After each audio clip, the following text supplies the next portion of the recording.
que les 1er mai, nous avons 7 heures du temps de prière ici. Je suis tellement pressé d'y arriver. Alléluia. Exode 12, 3, et puis 11 à 14. 1 Corinthiens 5, 7. Notre invité est en ce moment en train de prêcher aux Pays-Bas, à Rotterdam. Le pasteur a tellement insisté, j'ai dit bon. Mettez-nous s'il vous plaît. Ça va, il n'y a pas moyen, ça ne marche pas. Merci beaucoup, cher ami. Est-ce que quelqu'un peut lire avec une bonne diction? Amen.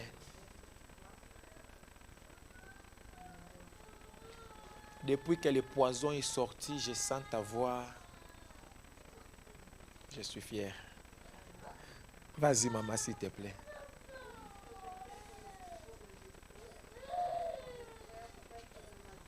Tu peux encore augmenter le son, s'il te plaît.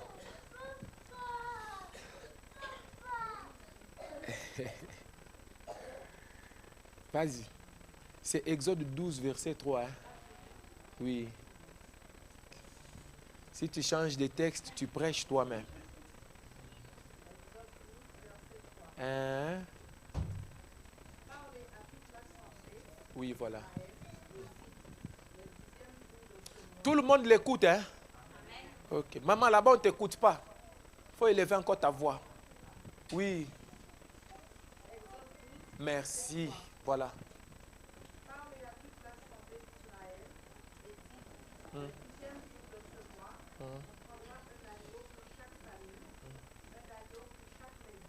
Verset 11.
Le sang vous servira de signe sur les maisons où vous serez.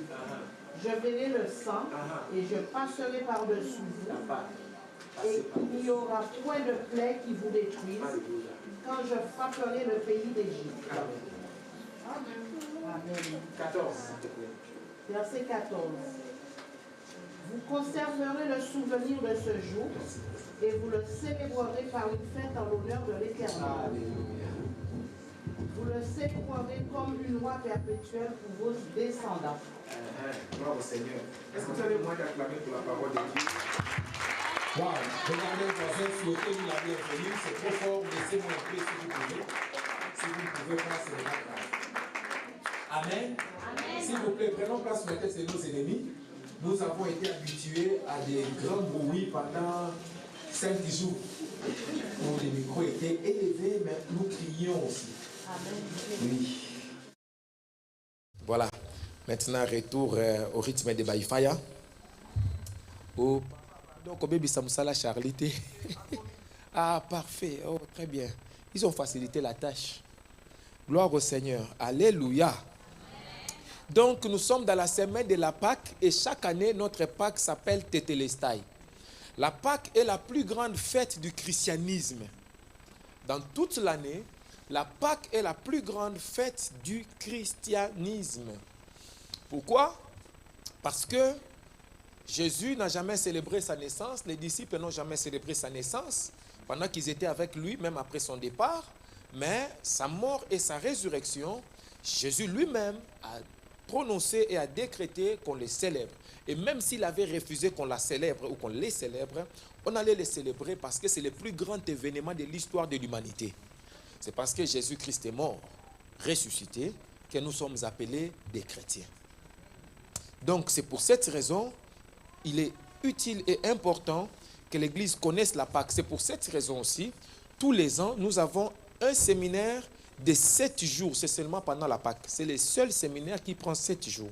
Parce que c'est le plus grand événement. La Pâque est plus importante que l'anniversaire de l'Église. Parce que s'il n'y avait pas la Pâque, il n'y aurait pas l'Église. Vous comprendrez? Donc Dieu soit vraiment glorifié.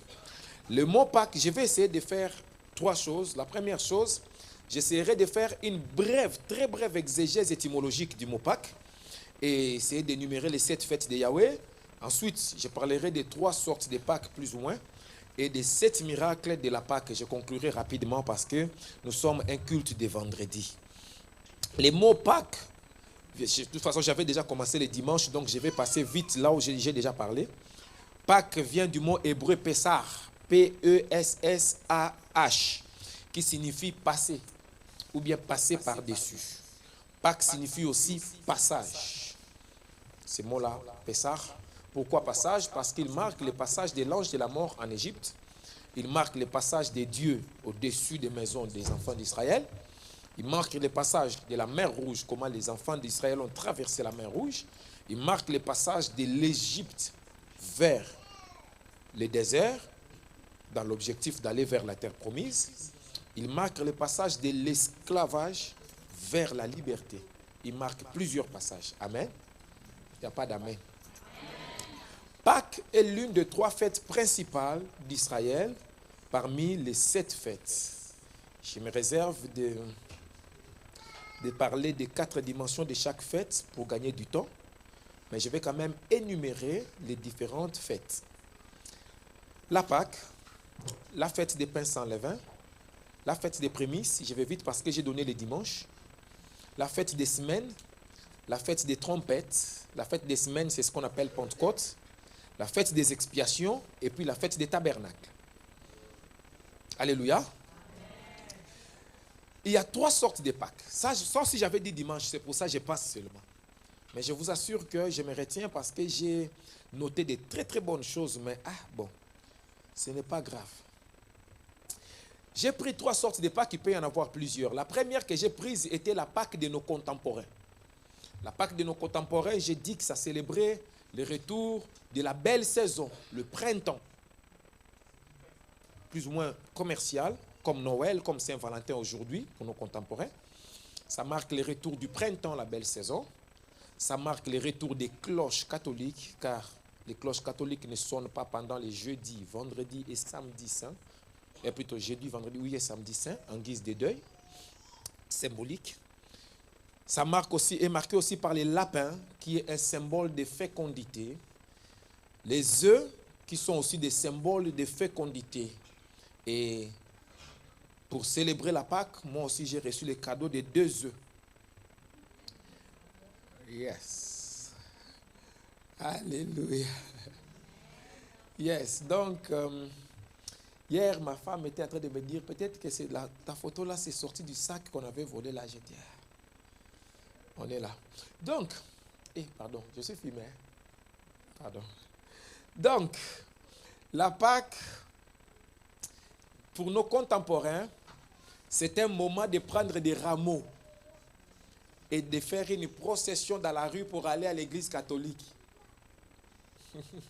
De manger des chocolats. J'ai vu l'enfant de Papa Fleury là-bas en haut tout à l'heure manger un œuf en chocolat. Je crois que le dimanche, je vais chercher des œufs en chocolat pour distribuer à tout le monde dimanche Opération Maki. Donc, ça y est, là, ma fiche, il y a dimanche Opération Maki. C'est la Pâque, là. Toutes les Pâques que vous mangerez, chaque fois que vous mangerez un œuf, vous vous souviendrez de Baïfaya dans votre vie. Phénomène. Ok. Donc, deuxièmement, la Pâque juive. Celui qui n'était pas là ne comprend pas, ne lui dites pas. Attendez seulement jusqu'au jour où la poule viendra elle-même pour témoigner que c'était moi la poule. C'est là où maintenant on va faire sortir les yeux. Vous comprenez? Il ne faut jamais montrer Nagno. Donc, la deuxième Pâque que j'avais énuméré les dimanches, c'est là où je commence un peu à parler, parce que tout ce que je faisais là, je faisais qu'un petit récapitulatif. La deuxième Pâque que j'ai choisie, c'était la Pâque juive. La Pâque juive, en anglais, est appelée Passover. Passover. Mais la Pâque chrétienne, en anglais, c'est Easter. Ce sont deux noms différents pour différencier les deux événements. Pour les Juifs, la Pâque est au singulier. Pourquoi? Parce qu'elle célèbre plus ou moins un seul événement. Jusque-là, ça va, non?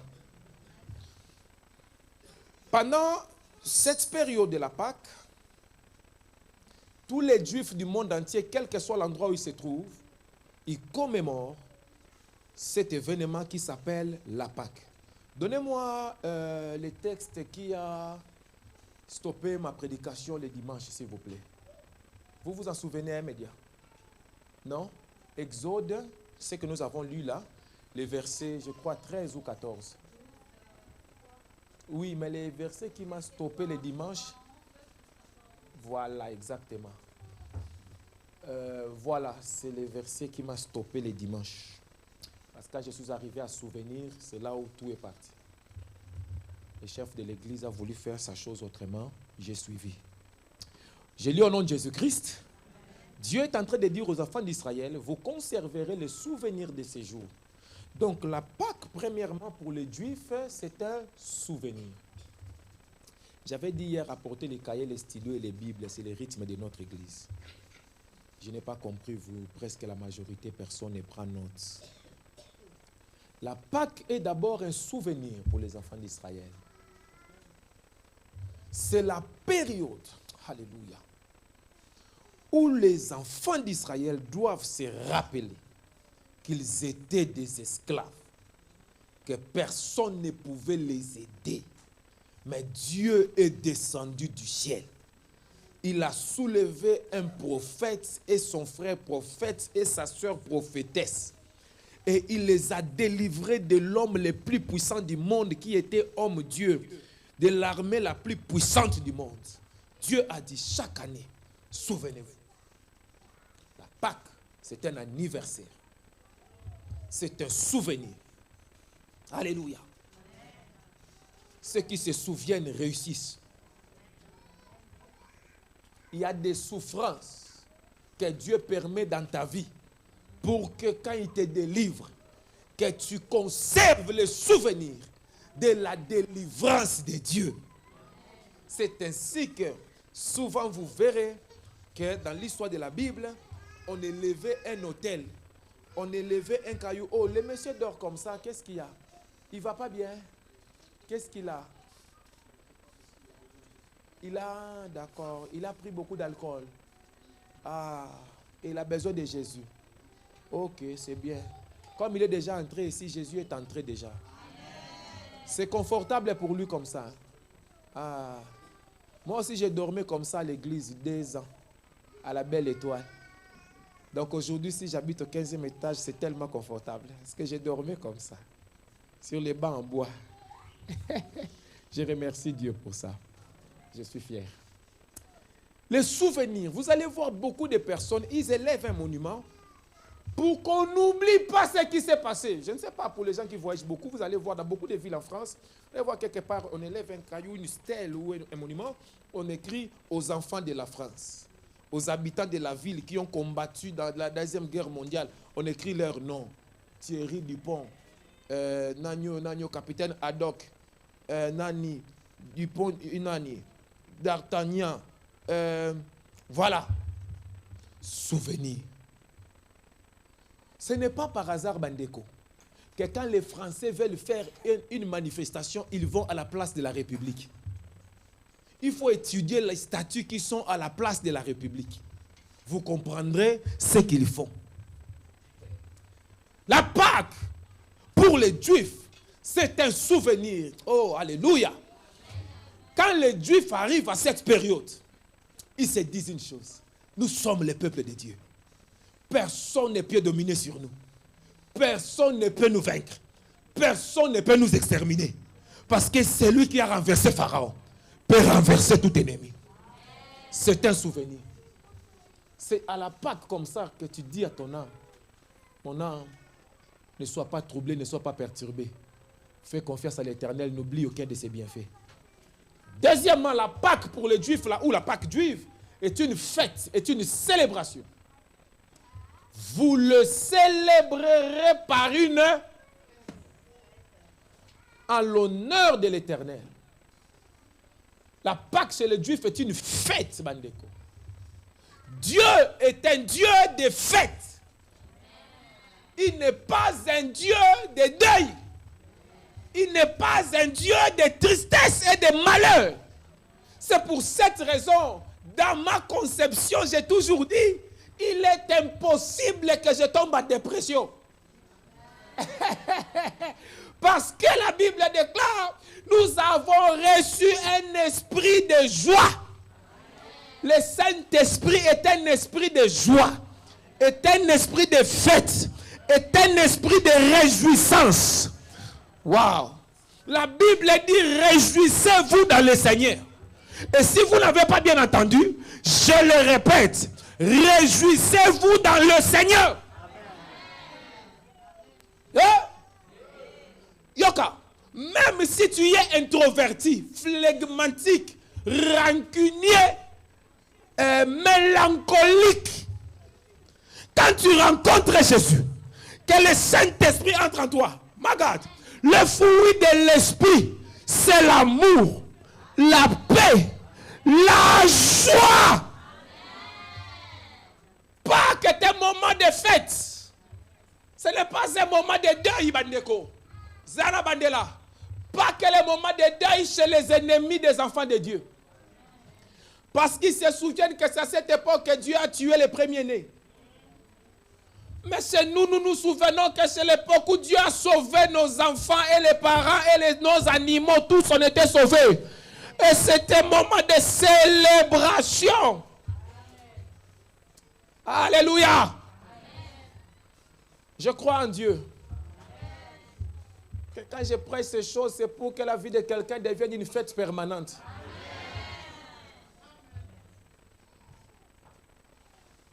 Je ne sais pas si vous avez remarqué, chaque fois si tu me demandes où ça va, je réponds, je vais toujours bien. Quelles que soient les circonstances, quoi qu'il arrive, je vais toujours bien. Parce que ce qui détermine mon état, ce ne sont pas les circonstances extérieures. Ce qui détermine mon état, ce sont les circonstances intérieures de mon être. Et les circonstances intérieures de mon être ne bougent jamais parce que celui qui est dedans ne peut être secoué par rien du tout.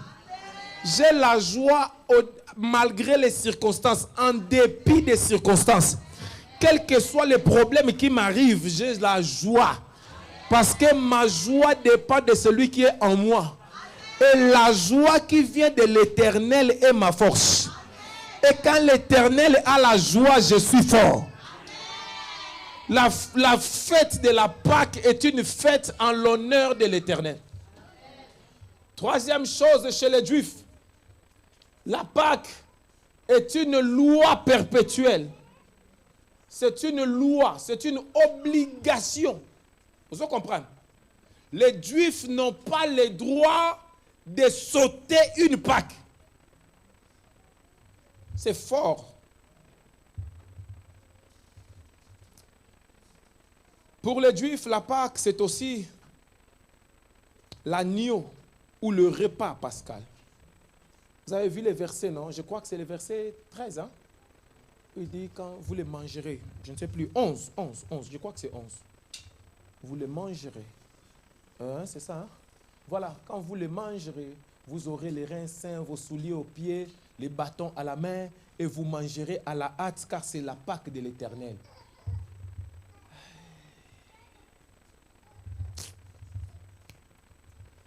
Je parle un peu, hein? Quand Dieu donne la Pâque, hein, Dieu introduit les enfants d'Israël dans un exercice sacerdotal dangereux. Parce que Dieu veut tuer tous les premiers-nés.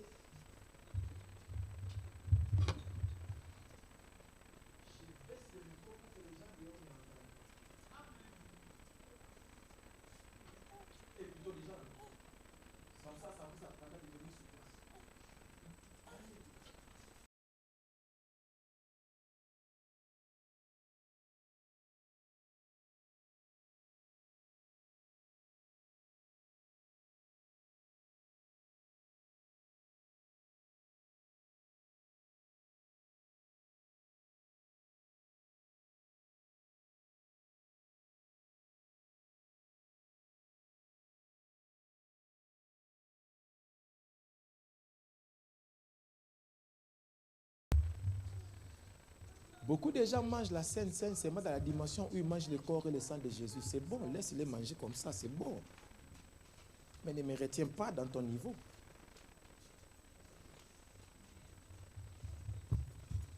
Alors, bon, non, c'est pas bon. Continuons. Dieu leur dit, vous aurez les reins sains.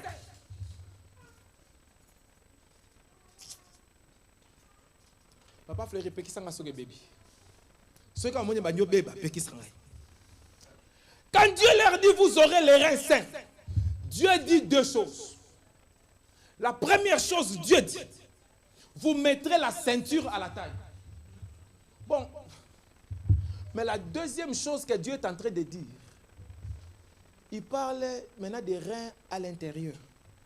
Vous savez que Dieu sonde les cœurs et les reins. C'est pour dire que Dieu connaît les parties les plus profondes. Les reins sont les organes de nettoyage et de recyclage du corps. Et il dit, il faut les cendre avant de manger. Vous aurez des souliers aux pieds. Moi, je mange dans la bouche. La nourriture va à l'estomac. Qu'est-ce que ça a à voir avec mes reins? Qu'est-ce que ça a à voir avec mes pieds? Et vous aurez les bâtons. Quelqu'un qui mange. Qu'est-ce que les bâtons vont faire dans... Et il dit, vous les mangerez à la hâte. Il faut les manger vite, vite. Je me retiens. Chaque élément que Dieu donne ici, c'est un élément sacerdotal. La ceinture, les souliers, les bâtons.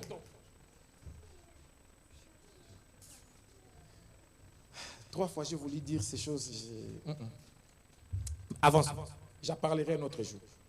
Et il appelle ce repas la Pâque de l'Éternel. Non seulement cette cérémonie est la Pâque, mais le repas lui-même aussi est la Pâque. Ok, allons.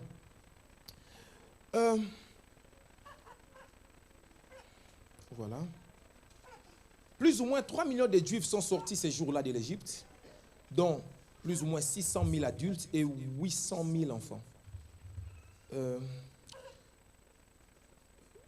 Je vais maintenant donner quelques éléments qui sont plus chez les Juifs que plusieurs gens des églises ne connaissent pas. Pessah, qui signifie Pâques, signifie aussi la bouche qui parle. Ça signifie aussi sauter. Comme Dieu était passé par-dessus la maison des Juifs et comment l'ange de la mort devait sauter parce qu'il ne peut pas entrer. Mais il signifie aussi la bouche qui parle. Pessah, lors de la 10e plaie, Moïse demanda au peuple de recouvrir les poteaux et les linteaux de leur maison avec le sang de l'agneau pascal afin d'être épargnés par la mort des premiers-nés. Elle se célèbre généralement le 14 du mois Nissan, c'est-à-dire le mois d'avril, au soir. Et vous savez que chez les Juifs, les jours commencent la veille au soir, à la sortie des étoiles. La fête des Pâques chez les Juifs dure 7 jours en Israël et 8 jours si vous êtes en diaspora. C'est-à-dire si vous êtes israélite, vous êtes en Israël, vous allez célébrer 7 jours. Si vous êtes en dehors d'Israël, vous allez célébrer 8 jours. Autre nom que les Juifs donnent à Pessah, la fête des galettes, la fête du printemps, la fête du Pessah ou encore l'époque de notre liberté. Comment les Juifs préparent cette fête chez eux? C'est 8 jours ou 7, ça dépend de votre emplacement géographique. D'abord, ils étudient, donc première étape, préparation de la fête. Ils font des études des lois de la Pâque pendant 30 jours avant la Pâque. Tous les Juifs étudient les lois de la Pâque, toutes les lois liées à la Pâque que Dieu a donnée. Ils peuvent commencer à la fête des Purim et puis ils commencent à étudier. Ils font les grands ménages de la Pâque. Ils appellent comme ça les grands ménages de la Pâque. C'est-à-dire, ils doivent nettoyer leur maison, leur voiture, leurs sacoches, leurs poches. Tout ce qui vous appartient, vous les lavez. Pourquoi? Parce que c'est la fête qui est reliée au pain sans levain. C'est pourquoi dans la Pâque, ils mangent le pain de Kosolo Larako. Donc du coup, ils enlèvent toutes les miettes ou petites traces de pain ou de gâteau ou de quoi dans leur maison. Maintenant, la deuxième étape après la préparation, après le nettoyage, c'est la cachérisation. C'est-à-dire, ils rendent les choses cachères. Bon. Comment ils font? Wow. Ils enlèvent toute la vaisselle qu'ils utilisent normalement. Et ils ont la vaisselle spécialement prévue pour la période de Pâques. Je ne sais pas si vous suivez les niveaux.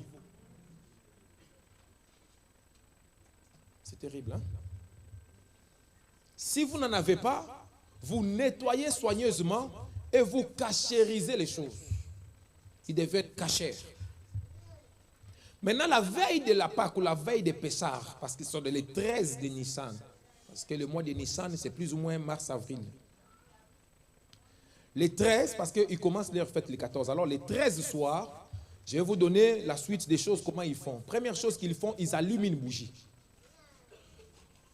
Chaque juif chez lui allume une bougie les 13 de Nissan au soir. Mais avant cela, ils ont fait la préparation, ils ont étudié les lois de la Pâque. Ensuite, ils ont cachérisé la maison. Ils ont enlevé tous les vins. Vous allez voir pourquoi j'explique ces détails. Vous allez voir quand Paul dit aux Corinthiens, vous aussi, comme vous êtes sans les vins, enlevez tous les vins. Vous comprendrez? Ils allument une bougie. Jusqu'à présent, il y a encore quelqu'un qui vient dans cette église qui pense encore que la bougie est diabolique. Les Juifs allument une bougie. Les Juifs. Deuxième étape, ils récitent les bénédictions pour commencer ou pour ouvrir la cérémonie. Chacun chez eux à la maison. Hein? Troisième étape, ils cachent 10 morceaux de pain enroulés dans du papier.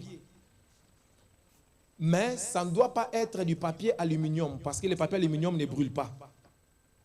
Donc, ils prennent 10 morceaux de pain, du pain normal, hein, avec les vins. Ils emballent dans du papier et ils donnent aux enfants. Les enfants les cachent dans la maison à différents endroits. Pourquoi 10 morceaux de pain? Parce que vous vous souviendrez que pour qu'il y ait la Pâque, il y a eu 10 plaies en Égypte que Dieu a frappées. Et c'est à la 10e plaie qu'ils étaient délivrés. Quatrième chose. Maintenant, la bougie qu'ils ont allumée, ils vont éteindre toutes les lumières de la maison. Et ils vont prendre cette bougie-là. Et ils vont chercher dans tous les coins et recoins de la pièce les morceaux de pain qu'ils ont cachés. Nous aussi, Sœur Réma nous a fait ça, Papa Fleury, cette semaine. Elle a caché quelques éléments de chocolat à la maison. Et on devait chercher, mais moi je ne pouvais pas. Parce que les radars a localisé déjà tout. Donc j'ai regardé seulement comme ça. Et puis les enfants jouaient, j'ai rié. Mais habiter ici, c'est un avantage d'avoir un mari ou un papa qui voit comme ça. Je ne sais pas. Si c'est un avantage, je ne sais pas. Franchement. L'autre jour, Maman Glory est allée à ma maison et ils ont commencé à faire le Congossa avec Maman Pasteur contre moi. Je les ai écoutés de A à Z. Je ne sais pas si c'est une bonne chose, franchement. Terrible, hein? Ok. Dieu est bon. Mais il faut faire semblant, faire croire aux gens que tu n'as pas vu. Shalom. Donc, quand vous trouvez toutes les pièces, les morceaux de pain, 5e étape, vous mettez ces morceaux-là de pain dans une boîte ou un chiffon parce que vous allez les détruire le lendemain, c'est-à-dire les 14. 6e étape, les 14 matin donc, vous brûlez ces morceaux de pain-là avec la bénédiction, vous prononcez une autre bénédiction encore, ou bien vous les jetez à la mer ou dans une poubelle, mais ça ne doit pas être la poubelle de votre immeuble ou de votre parcelle. Ça doit être la poubelle des voisins. Parce que tout ce qui a les levains ne peut pas être chez vous. Et vous faites la conclusion avec la bénédiction d'annulation de toutes les mauvaises choses et de toutes les malédictions qui peuvent être liées à votre vie. Après le repas du soir, vous mangez le repas du soir et le lendemain matin, vous devez garder le repas du soir parce que vous ne devez pas éparpiller les repas. Après, vous avez un délai de 6 heures du temps pour ne plus consommer les mêmes repas. Après cela, vous devez prendre tout ce qui est alcool chez vous. Tout ce qui est alcool chez vous. Vous allez voir un serviteur de Dieu, les Juifs, donc ils vont voir leur rabbin, n'est-ce pas? Et vous faites avec lui un contrat de vente. Et avec ce contrat-là, toutes vos boissons alcooliques ne vous appartiennent plus. Ça appartient maintenant au rabbin. Maintenant, quand la Pâque va finir, les 7 jours ou les 8 jours passés, vous retournez voir les rabbins, vous rachetez vos boissons là. Ce sont leurs cérémonies de Pessah. C'est bon, hein? On peut faire ça aussi chez nous une année comme ça. Hein? Je vais avoir des contrats de vente de beaucoup d'alcool, je suppose. Parce que je ne vois pas d'alcooliques chez nous. Les alcooliques qui étaient là sont partis. Dieu nous a... Voilà. Il y a aussi une autre chose, c'est les jeûnes des premiers-nés. Là, on a bien. Dans la période de Pâques, tous les premiers-nés, tous les fils aînés doivent jeûner en souvenir de la mort des premiers-nés des Égyptiens durant la 10e plaie en Égypte pour remercier Dieu de les avoir épargnés.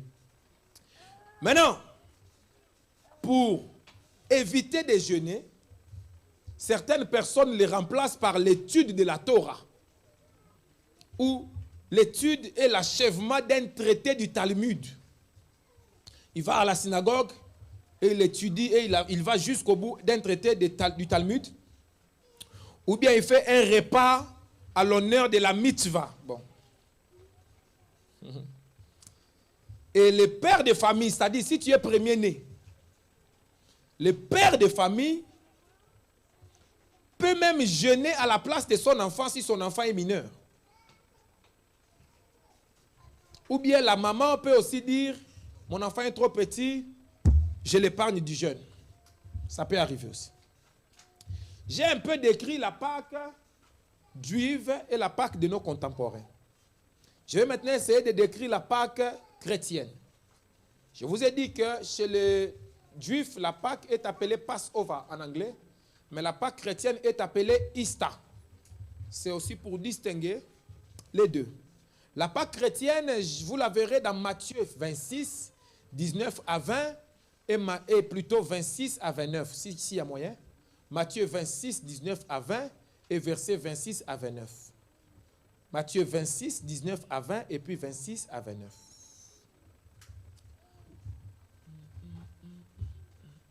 Ça va? Ah, ok. Mon ami était en train de gérer la caméra. Généralement, la Pâque chrétienne, on l'écrit au pluriel. Ça, nous l'avons hérité de l'Église catholique. Hein. Ça, de toute façon, on a hérité beaucoup de choses de l'Église catholique. Elle est multiple. C'est pour ça, peut-être, elle est mise au pluriel, sûrement. Elle commémore plusieurs choses à la fois. Moi, j'ai pris 7. J'ai pris 7 choses que nous, les chrétiens, nous commémorons à la Pâque. Je lis au nom de Jésus-Christ. Les disciples firent ce que Jésus leur avait ordonné et ils préparèrent la Pâque. Le soir étant venu, il s'est mis à table avec les 12. Ils préparèrent la Pâque. Ils firent... On prend ça dans les deux sens. Premier sens, ils ont fait l'organisation de la fête appelée Pâques. Deuxième sens, ils ont fait la cuisine du repas appelé Pâques. Donc, deuxième passage, s'il te plaît. J'ai dit après, voilà, merci beaucoup. Pendant qu'il mangeait, Jésus prit du pain et après avoir rendu grâce, il le rompit, donnant aux disciples en disant, prenez, mangez, ceci est mon corps. Il prit ensuite une coupe et après avoir rendu grâce, il la leur donna en disant, buvez-en tous, car ceci est mon sang, le sang de l'alliance qui est répandu pour plusieurs pour la rémission des péchés. Je vous l'ai dit, je ne boirai plus désormais de ce fruit de la vigne jusqu'au jour où j'en boirai de nouveau avec vous dans le royaume de mon Père. Alléluia. Notre Pâque à nous les chrétiens, nous commémorons, j'ai choisi 7 choses. Première, nous célébrons la sortie d'Égypte. Nous célébrons la délivrance d'Israël de l'esclavage de l'Égypte. Dans la typologie biblique, l'Égypte symbolise le monde païen où nous tous nous étions avant. Et Pharaon symbolise le diable dans la typologie biblique. Je n'ai pas encore vu un verset qui dit que Pharaon c'est le diable ou l'Égypte c'est le monde. Mais dans des symboliques, on peut faire les parallélismes. Comment les enfants d'Israël étaient esclaves. De même aussi, toi et moi, nous étions esclaves du péché dans le monde. Et on voit que cette sortie d'Égypte a été marquée par la mort d'un agneau, vous voyez, qui peut symboliser Jésus. Et le sang a été appliqué sur le montant et le linteau de la porte, qui peut symboliser encore le sang de Jésus. Et même la mer rouge, qui est de la couleur rouge, qui peut aussi symboliser le sang de Jésus, qui nous a sauvés du monde païen. Et quand on voit comment Pharaon a poursuivi les enfants d'Israël pour les tuer, on voit que ça peut vraiment symboliser le diable, qui ne veut pas te laisser libre. Et le péché qui nous poursuit toujours. Nous, en tant que chrétiens, à la Pâque, nous célébrons aussi l'institution de la Sainte Seine lors du repas pascal. La Sainte Seine qui est un rite très puissant du christianisme. C'est durant la Pâque que Jésus a institué la Sainte Seine. Je vais le dire autrement. La Sainte Seine existait déjà avant la fondation du monde. Parce que la Sainte Seine, c'est l'un des rites du sacerdoce selon Melchisédek. Melchisédek rencontre Abraham. Il lui fait manger du pain et du vin. Zolanda. Obadia ou Abdias, qui a caché, puis je ne sais plus combien, maman Yolande, c'était 100, hein? Vous vous souvenez, non? La femme là, la veuve que maman Yolande nous avait prêché ici, qui était mort avec, qui a laissé lui de la maison, 100. Hein? Obadia, Abdias, merci maman, avait caché 100 prophètes. Et la Bible dit, il leur donnait du pain et de l'eau. Sainte Seine. Joseph en prison a été sauvé par les rêves de deux serviteurs de Pharaon, l'un qui donnait du pain, l'autre qui donnait du vin au Pharaon. Sainte Seine, pain et breuvage. Élie, au Torah de Kérit, il devait manger la viande que le corbeau apportait et boire de l'eau du Kérit. Sainte Seine. Alléluia. Je peux te trouver plusieurs fois où la Sainte Seine est appliquée dans l'Ancien Testament. Mais c'est Jésus qui est venu l'instituer. Et c'est devenu une institution chrétienne. Je ne suis pas d'accord avec les prêtres catholiques. Lui-même mange le grand pain. Et lui-même boit beaucoup de vin. Et nous, il nous donne seulement...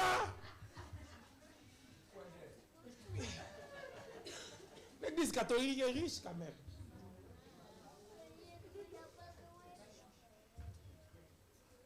Je ne suis pas d'accord. À la Pâque que le Seigneur a institué le lavage des pieds. Yoka.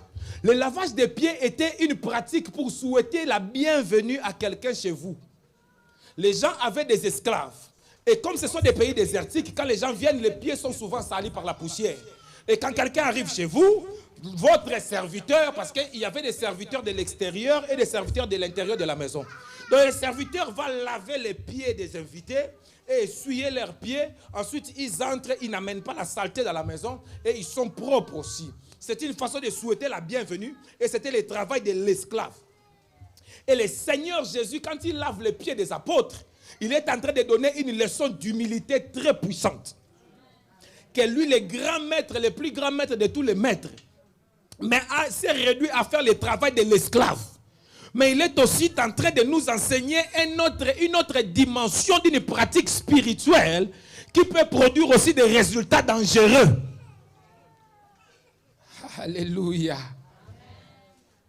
À la Pâque, nous célébrons, comprenez que j'ai sauté cette étape pour ne pas choquer les sensibilités. À la Pâque, nous célébrons la crucifixion du Seigneur Jésus-Christ et son repos dans le tombeau pendant 3 jours. C'est à la Pâque que nous célébrons cela. À la Pâque, nous célébrons les fêtes que Jésus-Christ était arrêté, frappé, pendu à la croix comme un vulgaire voleur, et puis enterré pendant 3 jours. C'est à la Pâque que nous célébrons que le 3e jour, alléluia, là où ils ont mis des soldats pour contrôler les tombeaux, les anges ont tourné la pied. Les soldats sont tombés. Et il est sorti vivant du tombeau.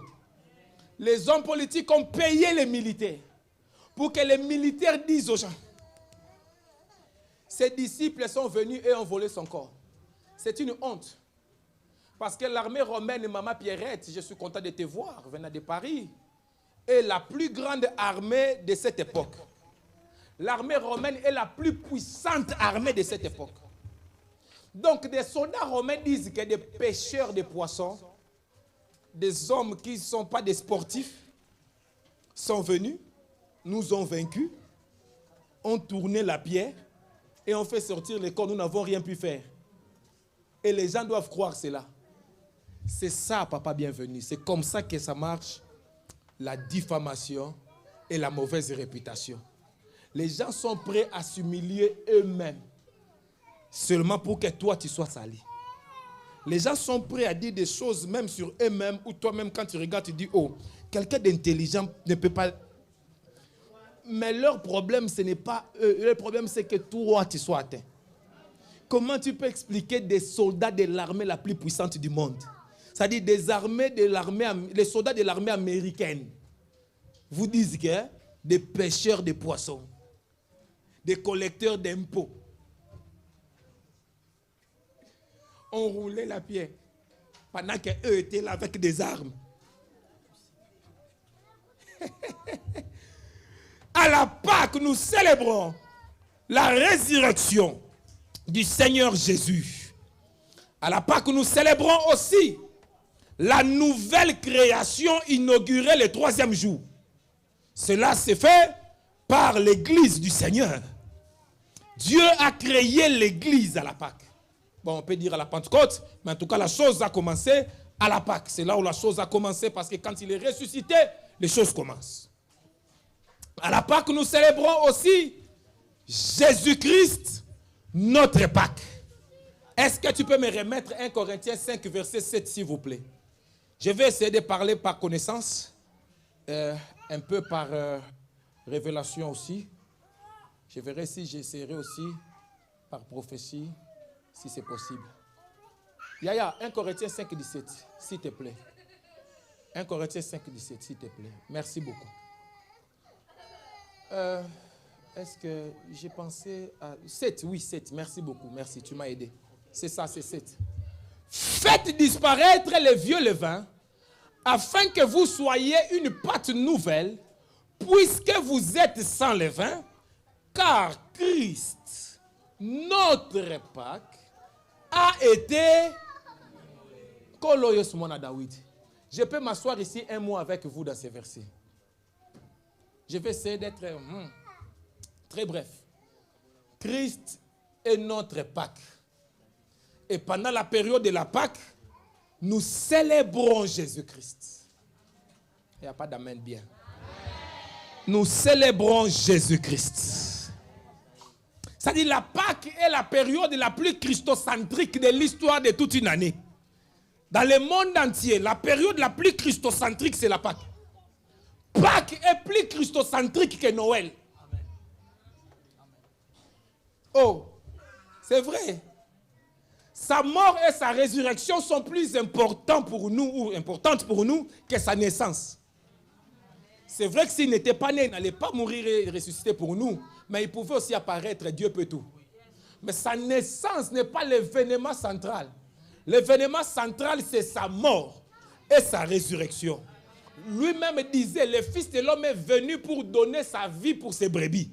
Il est venu pour cette œuvre. Il est venu pour cela. Oh, Nkolo, je suis ému. Jésus-Christ est le pain de vie. Il est le pain descendu du ciel. Le pain meilleur que la manne, donnant la vie éternelle. Il est sans levain. Et il fait de nous aussi des pains sans levain. Je me retiens, bande konangai. Remets-moi mon verset, s'il te plaît. Hein? Christ, notre Pâque. Il est celui que nous célébrons pendant la Pâque. Pendant la Pâque, on ne parle pas de Baïfaya. Pendant la Pâque, on parle de Jésus. Pendant la Pâque, on célèbre Jésus.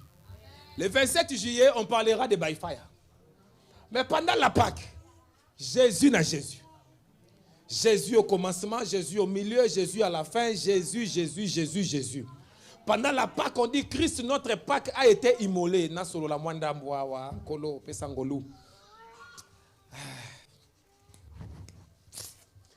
Pâque signifie passage. Pendant la Pâque, nous sommes en train de proclamer que Christ est notre passage. Il est notre passage de l'esclavage à la liberté. Notre passage de la petitesse à la grandeur. Notre passage de la pauvreté à la richesse. Notre passage du péché à la sainteté et à la sanctification. Christ est notre passage des ténèbres à la lumière. Christ est notre passage de l'Égypte à la terre promise. Christ est notre passage dans le désert. Pendant le désert, c'est Christ qui est notre Pâque. Chaque jour, il est avec nous. Christ est notre passage du bas vers le haut. Christ est notre passage de la queue vers la tête. C'est à la solo la bouquet. Christ est notre passage de l'extérieur à l'intérieur. Parce que le sacerdoce christique se fait dans un mouvement de l'intérieur vers l'extérieur. Mais, attends, je vais ouvrir un peu là. Le sacerdoce d'Aaron se faisait du parvis vers les lieux saints et vers les lieux très saints. Mais le sacerdoce de Christ se fait du lieu très saint. Il quitte la présence de Dieu dans les lieux très saints. Il vient dans les lieux saints. Il vient dans les parvis. Il sort du parvis pour nous chercher, nous qui n'avions pas le droit d'entrer même dans les temples. Et il a brisé les murs de séparation. Les parvis avaient plusieurs murs. Les murs qui limitaient les femmes, les murs qui limitaient les étrangers, les murs qui limitaient. Il a brisé tous les murs du parvis. Il pouvait s'arrêter là. Mais il est entré dans les lieux saints. Il a déchiré les rideaux du lieu saint. Maintenant, nous avons accès à la table des pains de proposition, au chandelier, à l'autel des parfums. Il pouvait s'arrêter là, c'était bon, mais il a ôté. Il a encore déchiré les rideaux du lieu très saint qui symbolisait son propre corps, qui s'est déchiré du haut vers le bas pour symboliser que le salut ne vient pas des hommes, mais le salut vient de Dieu.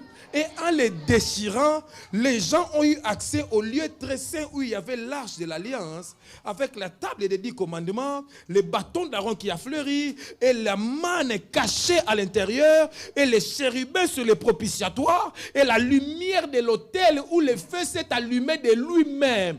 Et les sacrificateurs du sacerdoce d'Aaron voulaient cacher les choses que Dieu est déjà en train de révéler aux humains. Alors la Bible déclare dans Hébreu, puisque nous avons un souverain sacrificateur qui a été tenté en toutes choses, qui n'est jamais tombé, il peut compatir pour nous. Alors qu'est-ce que nous devons faire? Approchons-nous du trône de grâce de Dieu avec assurance, afin d'y être secourus. Oh, ce que j'ai dit est fort. C'est à la Pâque que Christ a donné sa vie divine pour nous. C'est à la Pâque que toutes les prophéties de l'Ancien Testament se sont accomplies.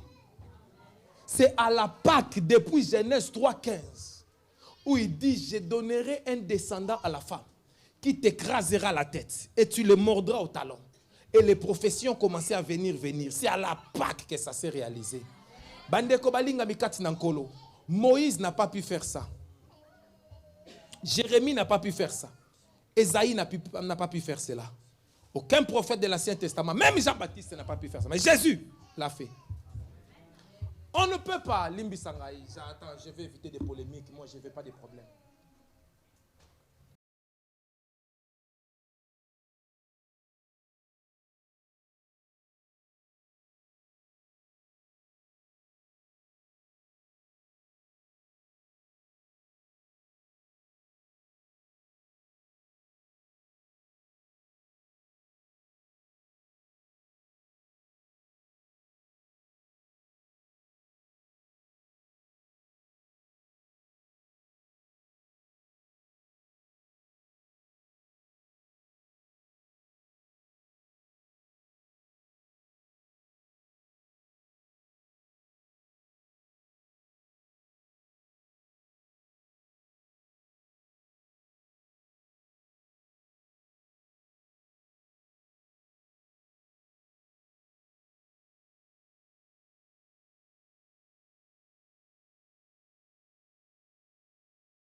Si vous voulez, que maintenant je peux mourir.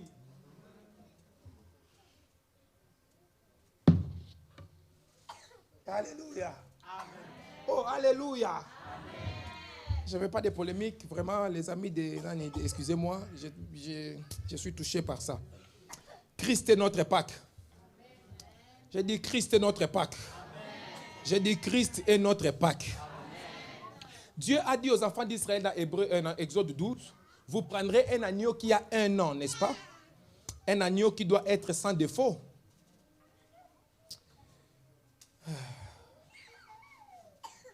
Je vais dire des choses ici, c'est pourquoi tu me vois juste souffler comme ça. Je vais essayer. Cet agneau devait être sans défaut.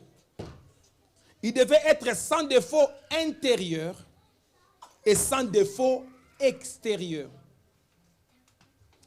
Sans défaut intérieur voulait dire que Jésus devait être 100% Dieu, sans péché, dans sa nature intrinsèque. Et sans tache, ça veut dire sans défaut extérieur. Pour dire, ses œuvres extérieures, son caractère, son comportement, ses caractéristiques devaient être sans erreur. Oula! Jésus a été sans erreur en toutes choses. Excellent en toutes choses. Sans reproche. Digne. Tenté en toutes choses, mais il n'a jamais péché. Il n'a jamais failli.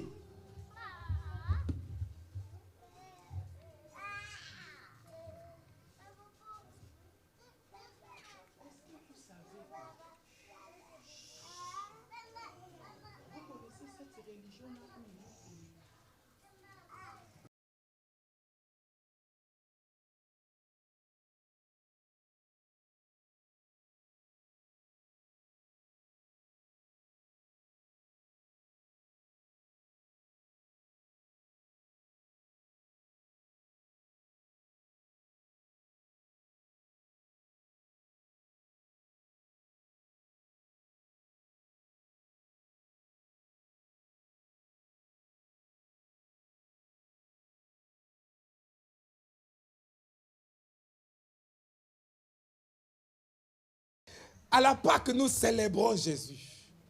Yoka, normalement dans la Bible, quand on offrait un animal, on devait toujours le vérifier, le contrôler. Je vais donner 10 étapes de contrôle où Jésus a été contrôlé sans tâche. Première étape, par les anges avant sa naissance. Les anges ont annoncé qu'il est sans tâche, qu'il est Emmanuel, il est Dieu. Deuxième vérification, par les mages après sa naissance. Les mages sont venus de loin. Et ils ont venu, ils ont dit à Hérode, nous avons vu l'étoile du roi qui est né. Troisième vérification, au temple, par Anne et Siméon. Wow. Anne et Siméon ont vérifié l'agneau. Ils ont vu que l'animal était sans tache. Quatrième vérification, à l'âge de 12 ans, Yaya, ils ont pris 3 jours pour vérifier l'agneau. Par les docteurs de la loi. Ceux qui enseignent la parole aux autres. Maintenant, ils ont rencontré celui qui est la parole fétichée. Pendant 3 ans, Yaya. Au lieu qu'elle lui pose des questions, ce sont les docteurs qui lui posaient des questions.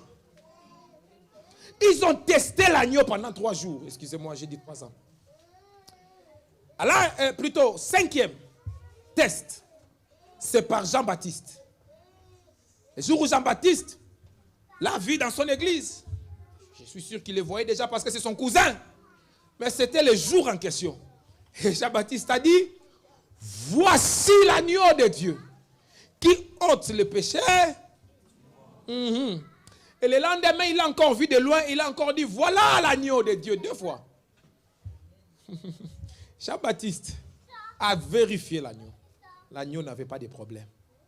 Les soldats ont été envoyés un jour pour arrêter l'agneau.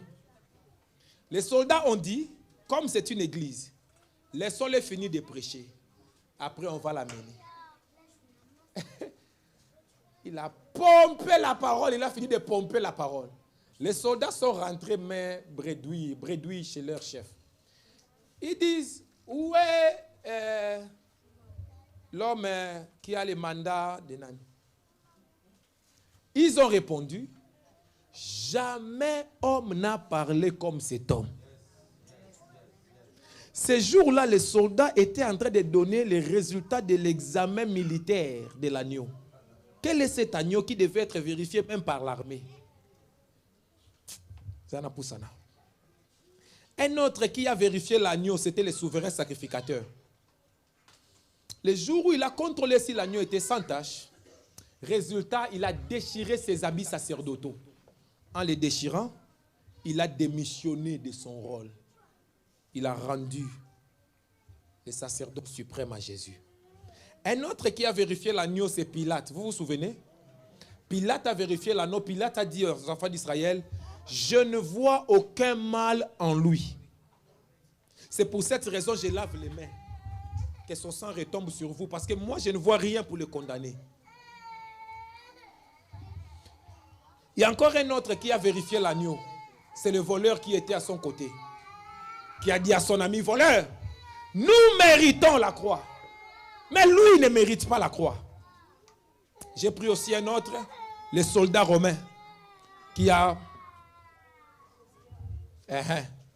Lui aussi, quand il a percé le côté du Seigneur, l'eau et le sang sont sortis. Ce soldat-là a dit, sûrement cet homme était un saint homme, un juste, un saint homme de Dieu. C'est-à-dire le soldat romain qui fait partie de l'armée ennemie, qui fait partie de ceux qui sont en train de crucifier le Seigneur.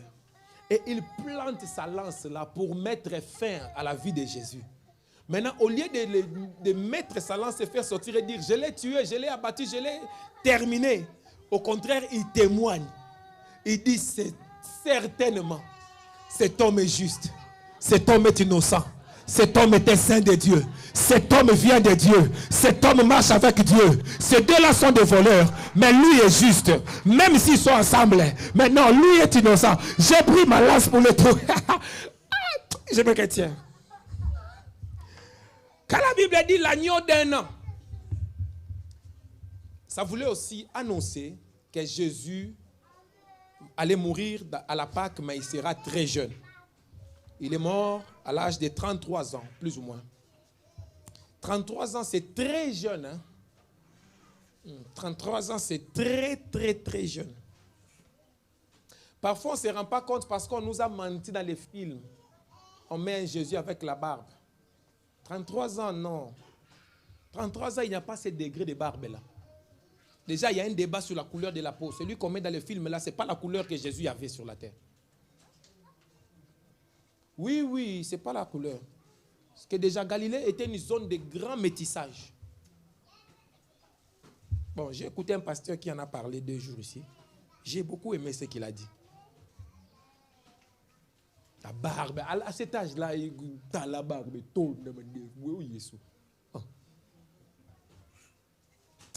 Bon. Quand on dit un agneau d'1 an aussi, vous savez qu'1 an, c'est combien de mois? 12 mois. Et vous savez que si nous entrons dans les chiffres 12, nous entrons dans la fondation. Où on peut prendre ces 12-là, 1 plus 2, ça nous fait 3, nous revenons toujours à Jésus. Si nous prenons encore les 1 an, ça fait 52 semaines. 52 semaines, si nous faisons 5 plus 2, ça fait 7. Ça nous ramène encore à Jésus. C'est 52 semaines de 7 jours. C'est la perfection. 7 fois 7, ça fait 49. 49, c'est les jubilés. C'est l'année de grâce du Seigneur. C'est un agneau. Est-ce qu'on veut parler des 4 pattes de l'agneau? C'est encore une histoire. Ça va nous amener aux 4 saisons de l'année qui a 12 ans. L'agneau qui a 1 an encore. On peut avoir beaucoup de choses avec ça. Amen. Christ est notre Pâque en général. Christ est notre Pâque. Christ est notre passage, notre délivrance, notre résurrection. Et le tombeau est vide. Hein? Nous, les chrétiens, nous célébrons la Pâque. J'ai mis 5 choses. Premièrement, parce que la Pâque est une fête de victoire. À la Pâque, nous nous souvenons de la mort et de la résurrection du Seigneur. La vie a vaincu la mort. La guérison a vaincu la maladie. Et Genèse 3,15 s'est accompli. Il a écrasé la tête du serpent. Nous célébrons la Pâque premièrement parce que c'est une fête de victoire. Pendant la Pâque, l'Église a la victoire. Pendant la Pâque, tétélestai. Deuxièmement, nous célébrons la Pâque pour nous souvenir des paroles et des actes du Seigneur quand il a institué la Sainte Seine et le lavage des pieds. Toutes ces paroles-là, nous devons nous souvenir de cela. Troisièmement, nous célébrons la Pâque parce que Pâque est pour nous une fête d'espérance. Pâques nous rappelle que Jésus revient bientôt et que nous devons nous y préparer. Est-ce que quelqu'un écoute? Quatrièmement, nous célébrons la Pâque. Troisième. Très souvent, nous prêchons beaucoup de sujets et nous faisons beaucoup de projets. Nous oublions que Jésus revient à tout moment. Et la Pâque est une bonne opportunité pour rappeler à l'Église et aux enfants de Dieu que dans tout ce que tu fais, Jésus revient bientôt. Alléluia. Oh, il n'y a plus d'amen. Jésus n'attend pas que tu accouches. Il n'attendra pas que tu te maries. Il n'attendra pas que tu aies les milliards qu'il t'a promis. Il n'attendra pas que tu aies ton 12e enfant. Il reviendra quand Dieu l'a décidé. On n'a pas la date, on n'a pas l'heure. Les témoins de Jéhovah ont dit que ce sera à l'an 2000. Aujourd'hui, nous sommes à 2022, s'il vous plaît, 23. 23 ans plus tard, il y a encore des salles du royaume des témoins de Jéhovah. Il y a encore des rubriques, réveillez-vous, la tour de garde. Ce n'est pas cohérent. À un moment, ils ont donné une autre date et puis ce n'est pas venu. Mais ils ne laissent pas. Sony Bapé Sanamboa. 2012. À un moment, ils ont dit 2012. Les témoins de Jéhovah, ils ont donné la honte aux chiens. Pour eux, pas de problème. On continue. Nous ne connaissons pas la date ni l'heure, mais nous savons qu'il vient bientôt. Et dans la Pâque, ça nous rappelle de nous préparer au retour du Seigneur. de ne pas vivre comme des gens du monde, de savoir que Jésus revient. Quand Jésus reviendra, ça ne sera pas l'histoire que, oh, moi j'ai fait ça parce que les pasteurs avaient fait ça, moi j'ai fait ça parce que les frères avaient fait ça. Là-bas, tu seras toi-même devant le jugement de ta vie. Le seul témoin, c'est moi. Je viendrai témoigner contre vous dans vos jugements personnels parce que je vous ai beaucoup prêché. Ok. Quatrième raison, Pâques est une bonne occasion de prendre la Sainte Seine aussi. Nous prenons aussi la Sainte Seine au moment de la Pâques. C'est aussi une bonne occasion de baptiser les gens. Mais bon, je le ferai en été quand l'eau sera bien chaude. Je ne vais pas attraper froid. Et puis je dois d'abord beaucoup prier. J'ai vu cette vidéo avec ma femme où ce pasteur-là est allé baptiser.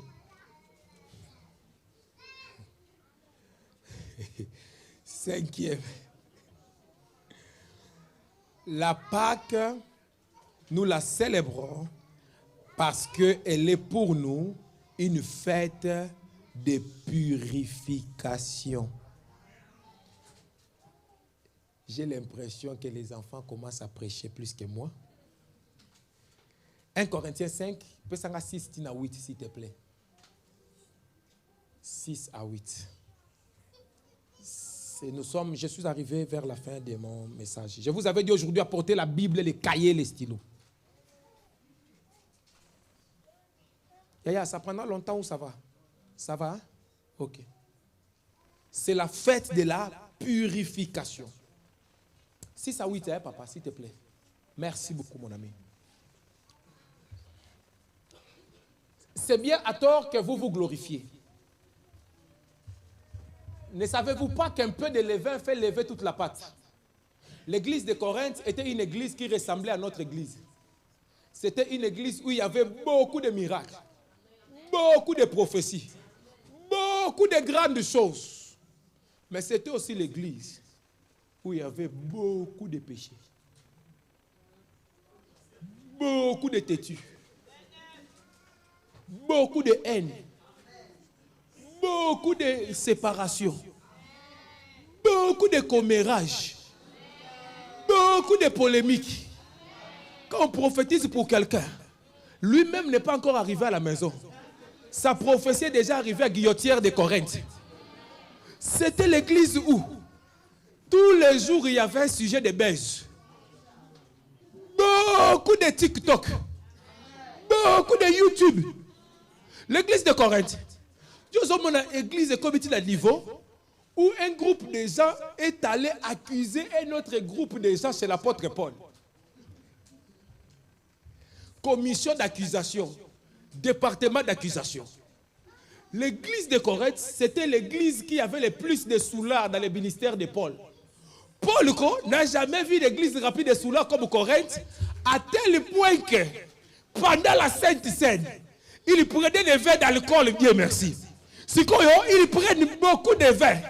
Maintenant, dans plein cette scène, il est enivré. C'est à eux que Paul a dit ne vous enivrez pas de vin pour mon l'équipe si vous avez exagéré. Maintenant, il parle la langue. Ces langues-là, Yaya, Bruno, ce n'est pas les langues du Saint-Esprit, mais c'est les langues de vin.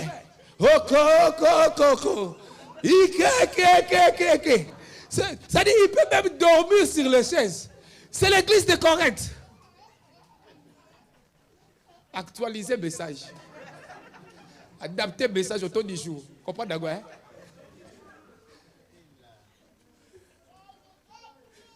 Waouh.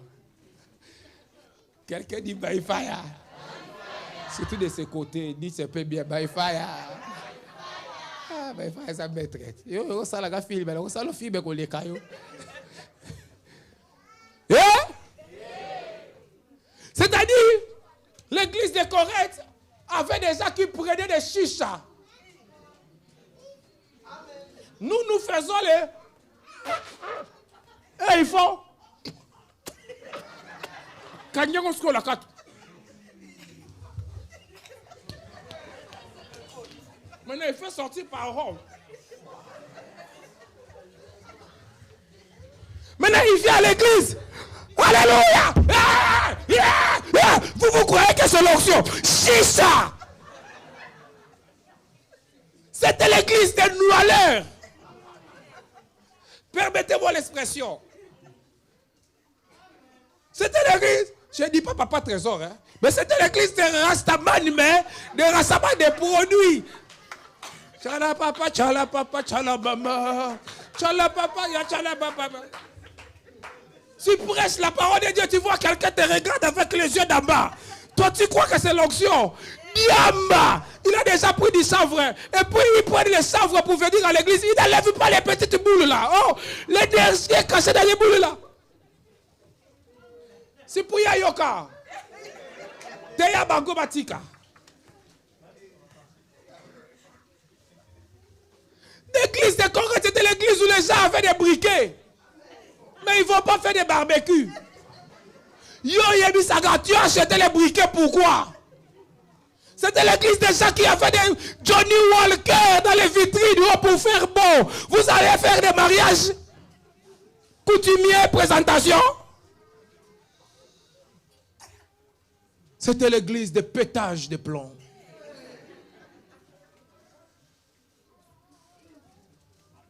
Alléluia.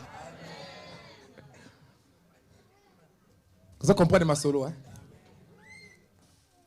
Est-ce que ça entre chez vous aussi?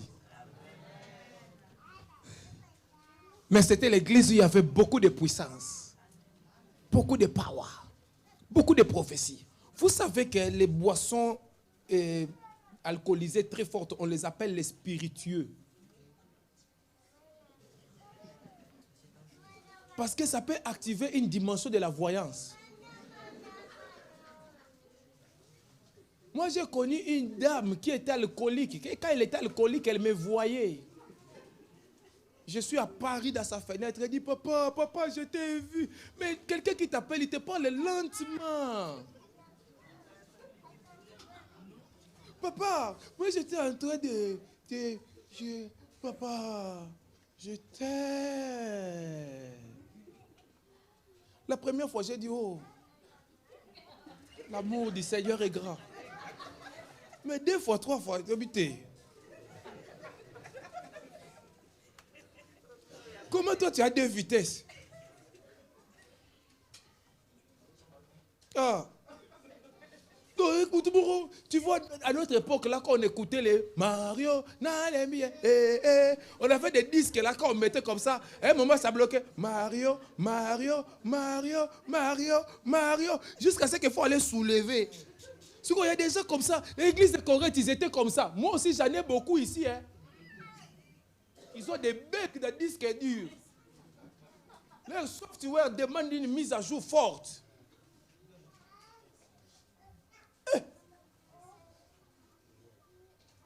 Un membre de cette église m'a envoyé un message aujourd'hui. Il dit aujourd'hui, Dieu lui a montré, il a vu 2 cailloux où il y avait le visage de quelqu'un. Il est méprisé par les prophéties. Oh.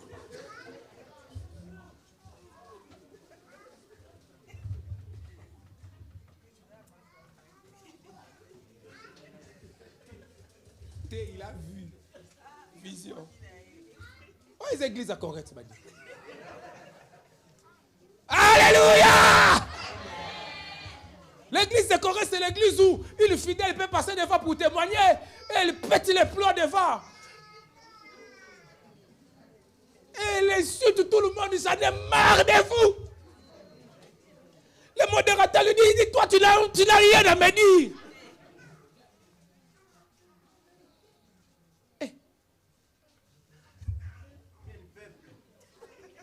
L'église de Corinthe. Le fidèle peut disputer contre l'autre fidèle. Il insulte l'autre fidèle. Il insulte. L'église de Corinthe. Tika.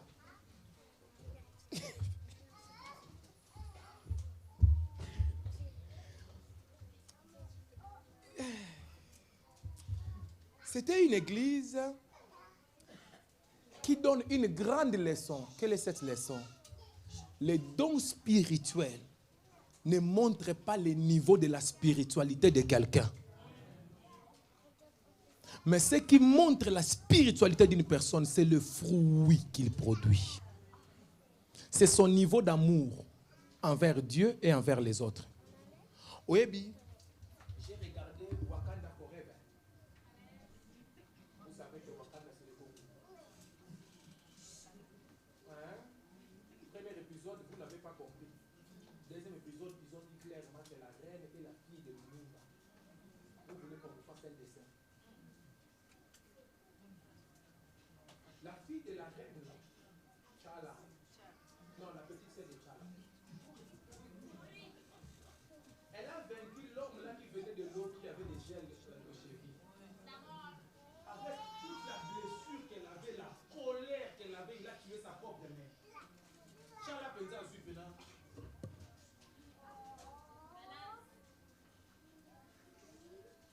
Mais les vrais Wakanda, les premiers là, ils étaient capables. Les vrais dans le Black Panther. Il a dit, bienvenue Chimanga.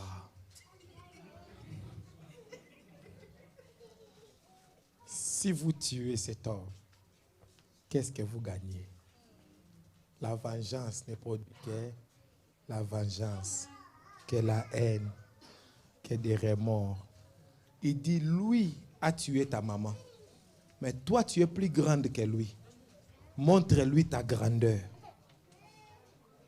Je vous dis, je ne sais pas, moi à sa place, peut-être que j'allais tuer d'abord, ensuite je parle avec mon grand frère mort. Peut-être parce que c'est un film, Elle s'est arrêtée.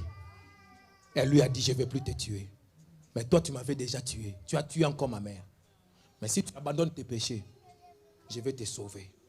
Et je vais te protéger. Et l'homme s'est levé avec elle. Et il est parti appeler tous ses soldats. Voilà, voilà, voilà, voilà. La guerre est terminée. Tout le monde est position. Tous ces soldats ont dit, mais comment tu as abandonné devant cette jeune fille? Parce que la jeune fille a montré la grandeur. Alléluia. Il dit, ne vous glorifiez pas. Un peu de levain fait lever toute la pâte. Il est en train de leur dire, arrêtez de vous glorifier. Un seul péché détruit déjà toute l'église. Chacun de nous, regardez la suite logique. Faites disparaître les vieux levains. Le levain peut symboliser une sorte d'enseignement. Jésus dit à ses disciples, méfiez-vous du levain des pharisiens. Mais ça peut aussi symboliser la vie des péchés, l'impureté, les non-cachers. Enlevez les vieux levains afin que vous soyez une pâte nouvelle, puisque vous êtes sans levain, car Christ, notre Pâque, a été...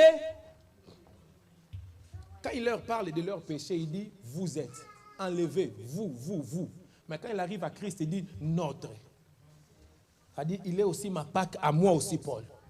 Il est la Pâque de tous les chrétiens. Célébrons donc la fête de la Pâque, non avec du vieux levain, non avec du levain de malice et de méchanceté, mais avec les pains sans levain qui symbolisent la pureté et la vérité. Nous, chrétiens, nous célébrons la Pâque pour la purification, la sanctification et la sainteté. C'est à la Pâque que nous nous rappelons que nous devons marcher dans la sanctification. C'est à la Pâque que nous nous rappelons que celui qui est né de Dieu ne pêche pas. C'est à la Pâque que nous nous rappelons. Je n'ai plus peur de l'enfer, mais cela ne me donne pas la licence pour vivre dans les péchés. Christ nous a appelés à la liberté, mais ce n'est pas un prétexte pour vivre dans la débauche. Vous comprenez? C'est dans la Pâque que le christianisme se rappelle que l'un de nos principes majeurs, c'est la pureté, c'est la sainteté, c'est la sanctification. Il y a certains moments dans la vie où parfois certains péchés peuvent chercher à se justifier. Mais c'est à la Pâque comme ça, par exemple, où tu te souviens, aucun péché ne se justifie. Le mal reste le mal, le bien reste le bien. Quelle que soit la situation où tu te retrouves, si Dieu t'a permis que tu sois dans cette situation-là, Dieu savait que tu allais tenir. Si tu n'as pas tenu, ce n'est pas Dieu que Dieu t'a abandonné. C'est parce que toi-même, tu t'es livré à la convoitise. C'est à la Pâque que nous nous souvenons. L'église doit être pure. L'église doit être sans levain. Les chrétiens doivent être sans péché. Les chrétiens doivent se battre, non seulement pour avoir une forte vie de prière, mais aussi pour marcher dans la sanctification. Parce que les choses qu'on nous a prêchées cette semaine, on nous a dit que la prière va les activer, les offrandes vont les activer. Mais ne pense pas que tu vas faire une offrande d'1 million d'euros et tu vas vivre dans les péchés et tu attends que Dieu intervienne dans ta situation. Ça ne marchera pas. Parce que Dieu est saint. Et il faut que ceux qui sont avec lui aussi soient saints. La Bible dit, vous serez saints comme l'Éternel, votre Dieu est saint. J'ai toujours exhorté les prédicateurs, n'adaptons pas l'évangile à nos faiblesses et nos défauts. Laissons l'évangile comme il est pour qu'il nous prêche nous-mêmes d'abord premier et qu'il prêche tout le monde. Mon Paul a lobby Christ notre Pâque. La Pâque doit élever le niveau de sanctification. C'est pourquoi j'ai pris le temps de vous expliquer comment les Juifs font à chaque Pâque. Comment ils nettoient leur maison, comment ils enlèvent les lèvres. Ça doit interpeller chaque chrétien. Tu ne peux pas vivre la vie chrétienne comme tout le monde. C'est pour cette raison, chers amis, les erreurs des hommes de Dieu sont beaucoup attaquées. Parce que nous sommes censés être sans reproche. La Bible dit que l'évêque doit être exempt de reproches. L'évêque doit être irréprochable. La Bible dit que nous devons fuir ce qui est mauvais, même ce qui est bon. Mais quand ça ressemble au mal, nous devons le fuir pour ne pas heurter la faiblesse de certains bébés spirituels. C'est fort. L'Église doit être pure. La Pâque nous enseigne la sanctification. Bandeko. L'Église ne doit pas banaliser le péché. L'Église ne doit pas bafouer le péché. Tu ne peux pas voir ton péché et toi-même tu l'héberges comme un enfant, comme une plantation. La Bible dit, confessez-vous les péchés les uns aux autres. Tu dois avoir cet état d'esprit de confesser ton péché. Alléluia. Oh, alléluia. Oh, alléluia. Est-ce que vous suivez ce que je dis? Nous ne devons pas nous glorifier de nos fautes. Mais nous devons savoir confesser et nous repentir. Mais ne pas s'en glorifier. Ne pas en parler comme si tu veux tirer gloire d'une chose mauvaise. Non. Mais en même temps, nous prédicateurs, nous devons éviter les pièges aussi de montrer aux fidèles que nous sommes sans faute. C'est une grosse erreur à éviter. C'est pour cette raison que je n'ai pas de mal à demander pardon à l'Église si quelque chose n'est pas bon. Je n'ai pas de mal à demander pardon. Parce que je crois que dans l'aspect humain, l'erreur peut apparaître. Mais dans l'aspect divin, il n'y a pas d'erreur, Yaya. Alléluia. Clôturer, pour clôturer. J'ai l'impression que chaque année, je répéterai toujours cette parole. Exode 23, verset 20, verset 22, verset 25, verset 30. Exode 23, verset 20, c'est ma conclusion. Verset 20, verset 22, verset 25, verset 30. Est-ce qu'on peut lire à voix haute ensemble les versets 20, s'il vous plaît?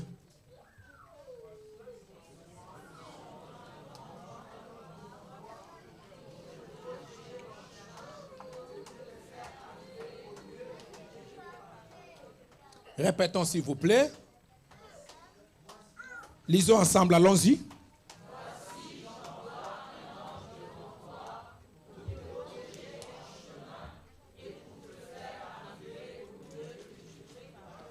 Jesus. Jesus. Cet miracle que la Pâque, Dieu fait pour nous à la Pâque ou par la Pâque.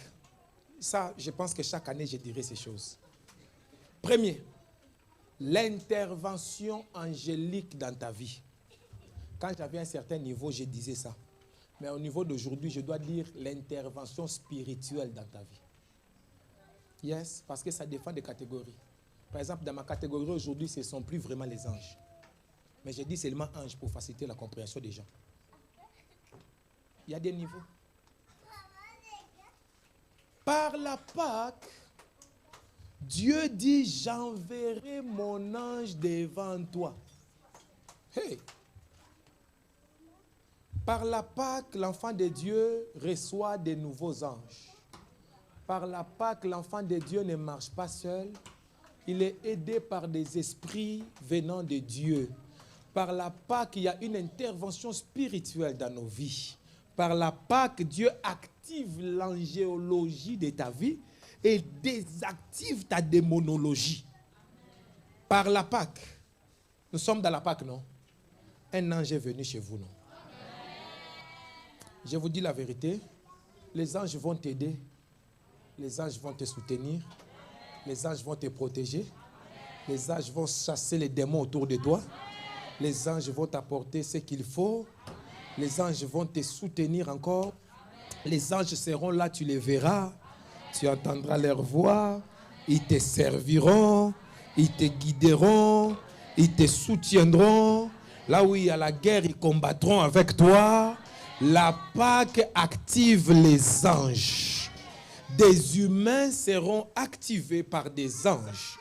Quelqu'un aura un rêve, quelqu'un aura une inspiration, quelqu'un aura une orientation de t'aider.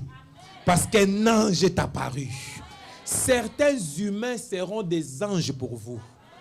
Angelos, missionnaire, envoyé, messager. Deuxième chose, la direction divine. Par la Pâque, tu ne marcheras pas en tâtonnant.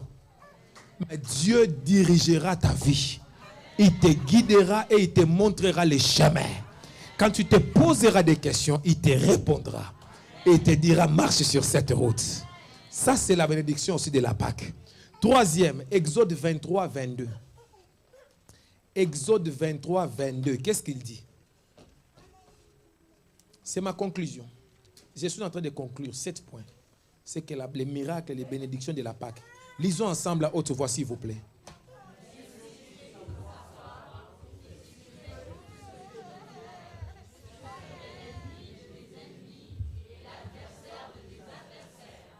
Oh. Est-ce que tu peux répéter?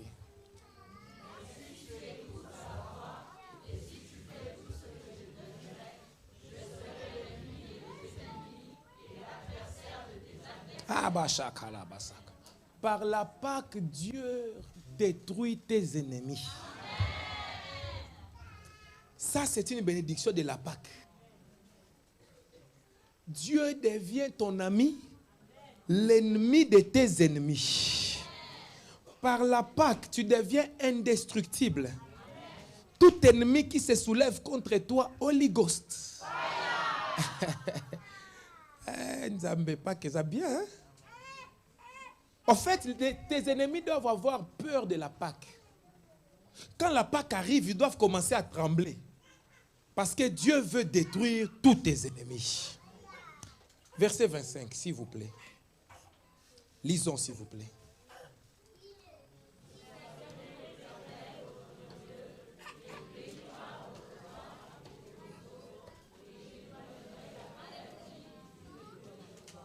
Wow. Il bénira votre pain et vos eaux. Vous voyez la scène, hein? Pain, eau.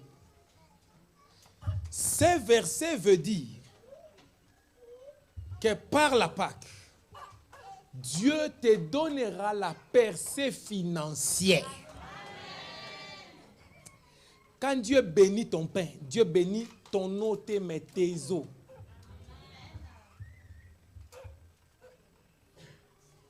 J'ai prié pour toi. Hein. En cette période, tu deviens riche. L'argent va commencer à apparaître chez toi. Tu vas faire un travail, on te paye 1000, tu rentres à la maison, 10 000 dans tes mains. L'argent va apparaître dans ton compte. Tu vas faire seulement un petit effort comme ça se multiplie. Tous ceux qui travaillent, je prophétise la promotion. L'augmentation des salaires. Mais je ne suis pas bien avec ça. Tu ne peux pas travailler tout le temps pour quelqu'un. Cette année même, Dieu va te donner l'idée. Tu vas commencer ton entreprise. Cette année même 2023, ton entreprise commence. Bandeko, Dieu m'a accordé une grâce. Quand je parle, ça arrive. Cette année même, Dieu va t'ouvrir l'intelligence et la sagesse. Il bénit ton pain. Il bénit tes eaux. Tu vas te multiplier.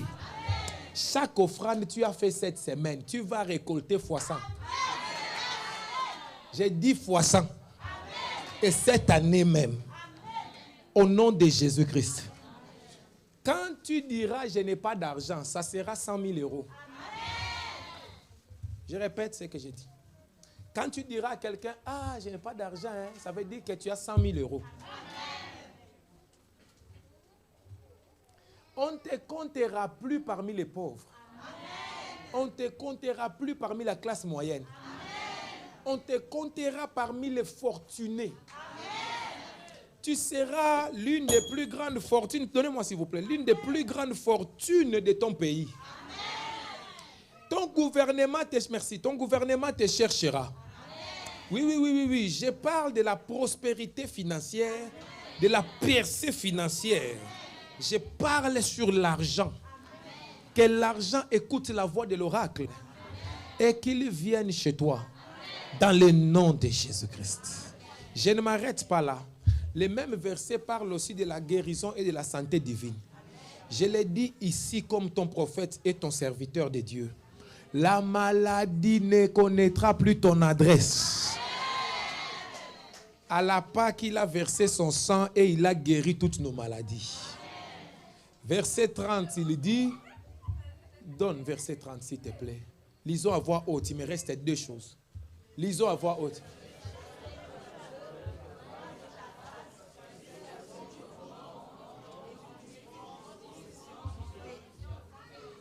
Répète s'il te plaît.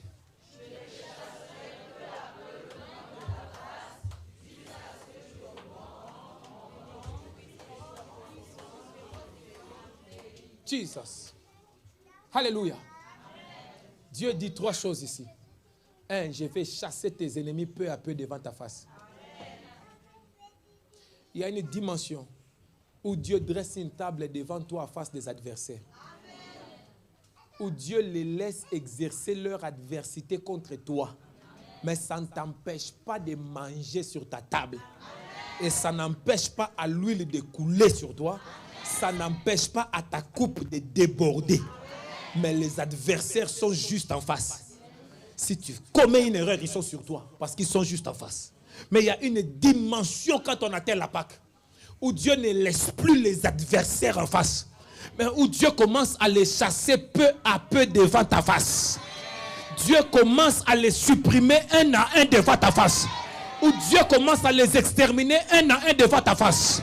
Mais Zéana Solo l'a bien. Paul dit, Dieu a mis un ange de Satan pour me souffleter au visage, pour me gifler, me frapper au visage. Maintenant, Dieu dit pendant la dimension mystique de la Pâque, j'enlèverai lentement ceux qui te giflent au visage. Je les chasserai. That means, si pour eux tu étais la proie et eux les chasseurs, Dieu devient les chasseurs à la Pâque. Et eux deviennent la proie. Celui qui poursuivait est maintenant poursuivi. Et si Dieu poursuit quelqu'un, est-ce qu'il peut s'échapper?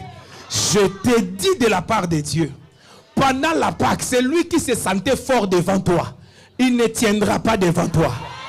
Souviens-toi de ce qu'on nous a prêché hier. Dieu va faire de ton marchepied. Il dit, viens, assis-toi à côté de moi, jusqu'à ce que je fasse de tes ennemis ton marchepied. Salomon dit à Hiram, Dieu a mis tous les ennemis de mon père sous ses pieds. Salomon est en train d'avertir Hiram. Si tu crois que je suis un petit enfant et que comme mon papa est mort, tu peux devenir un ennemi, souviens-toi. Parce que Salomon sait que les amis d'hier peuvent devenir les ennemis d'aujourd'hui. Il dit, souviens-toi comment tous les ennemis ont été mis sous les pieds de mon Père. Donc si toi aussi tu veux devenir un ennemi, tu seras sous mes pieds. J'ai prié pour toi, Yaya. Aucun ennemi ne restera en 2023. À cause de la Pâque de cette année, Dieu va les enlever devant toi. Jusqu'à ce qu'on arrive à l'anniversaire de cette église. Aucune personne qui s'est soulevée comme ton ennemi ne restera debout. Jusqu'à ce que tu augmentes en nombre et que tu puisses prendre possession du pays. Dieu est en train de leur dire, si j'enlève tous les ennemis maintenant brusquement, je peux le faire. Si je le fais, vous n'êtes pas encore nombreux. Vous ne serez pas capable d'occuper les pays entièrement. Si vous n'occupez pas les pays, la nature a horreur du vide. D'autres ennemis viendront là, où ça développera de mauvaises choses. Alors, je les chasserai progressivement par rapport à votre augmentation en nombre. Ici, on ne parlait pas de la croissance qualitative, mais on parle de la croissance quantitative. Dieu est un Dieu de qualité, mais aussi un Dieu de quantité. Et souvent, la qualité parfois est déterminée par la quantité. Dieu est en train de dire aux enfants d'Israël, je vais augmenter votre nombre. J'élargirai votre tente. Je vous multiplierai. Et pendant que je serai en train de vous multiplier, je serai en train d'exterminer vos ennemis. La vitesse d'extermination de vos ennemis sera déterminée par votre vitesse d'augmentation en nombre. Aïe, aïe, aïe. Je prie pour toi. Tu ne vas pas te réduire.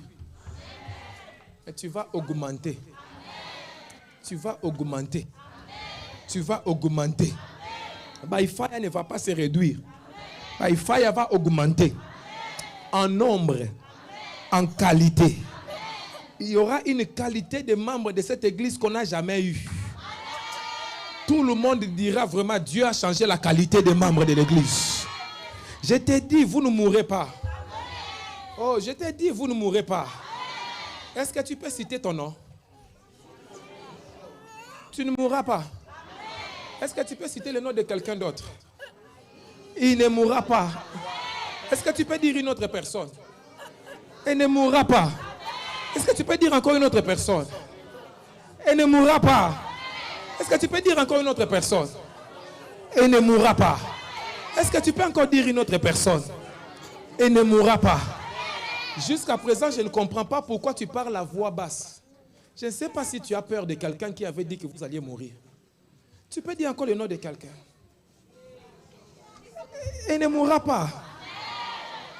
Dieu dit, ce sont vos ennemis qui vont mourir. Est-ce que tu peux dire le nom d'une famille entière? Je te dis que cette famille-là ne connaîtra pas la mort. La vie entre là où tu as mis les noms là. Là où tu as mis les noms là, ça s'ajoute la vie. Parce que la Pâque se célèbre dans cette église. Et les gens ne peuvent pas mourir. Je n'enterrerai personne dans cette église. Même si tu rencontres la mort sait qu'il ne peut pas te prendre cette année. Zana Fungwama. Ton dossier ne peut pas mourir. Ton mariage ne peut pas mourir. Tes affaires ne peuvent pas mourir. Ton enfant ne peut pas mourir. Ta femme ne peut pas mourir. Ton mari ne peut pas mourir. Ta maison ne peut pas s'écrouler. Quelqu'un dit by fire.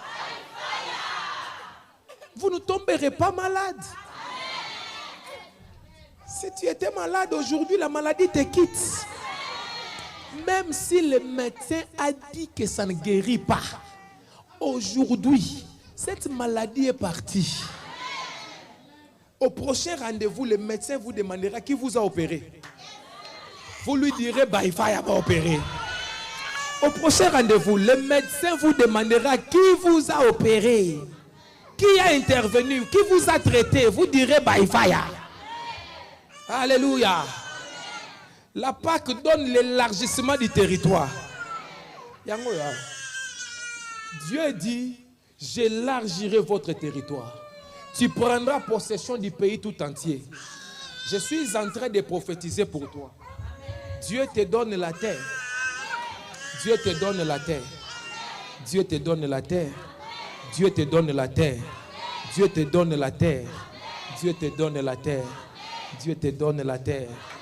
La terre de la France écoute la voix de l'oracle. La terre de la France va t'obéir. Si tu n'avais pas de papiers, cette terre devient favorable pour toi.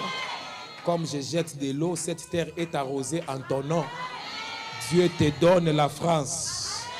Je t'ai dit, Dieu te donne la France.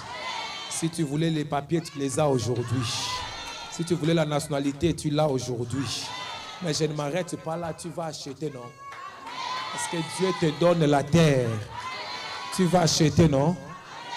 Tu vas acheter, non? Je te dis que tu vas acheter. Beaucoup de gens connaissent seulement qu'en France, on achète que par crédit. C'est à Baïfaya que vous allez commencer une nouvelle chose que les gens n'ont pas vue encore. Vous allez acheter cash. Tu vas acheter sans crédit. Tu vas acheter la maison. Tu ne dois rien à la banque. Le conseil bancaire n'aura pas de décision sur tes finances. Parce que l'homme de Dieu a parlé. L'or et l'argent sont à mon boss. L'or et l'argent sont à mon papa. Vous savez, quand je prophétise, ça ressemble comme une utopie. Quelqu'un se dit, ça viendra d'où? Comment cela se fera? Je ne vois pas par où ça va commencer. C'est quand ça s'accomplit que les gens disent, cet homme est un prophète. Parce que quand je prophétise, tu ne vois même pas. Nous avons un frère qui était sans papier et son docteur lui a dit, ce que tu as dans ton corps là, on doit enlever cette chose. Si on l'enlève, tu meurs. Je suis allé à l'hôpital, j'ai dit à ces frères-là, quand ils vont enlever, ils ne vont pas enlever entier, ils vont couper. Quand ils vont couper, ça va renaître. Et tu auras les papiers par ça. Et même sans ça, tu auras les papiers. Et tu vas acheter la maison dans ces pays. Je suis oracle Baïfaya. Aucune de mes paroles ne tombera à terre. Ils ont coupé une partie. L'autre partie a repoussé. Il a eu les papiers.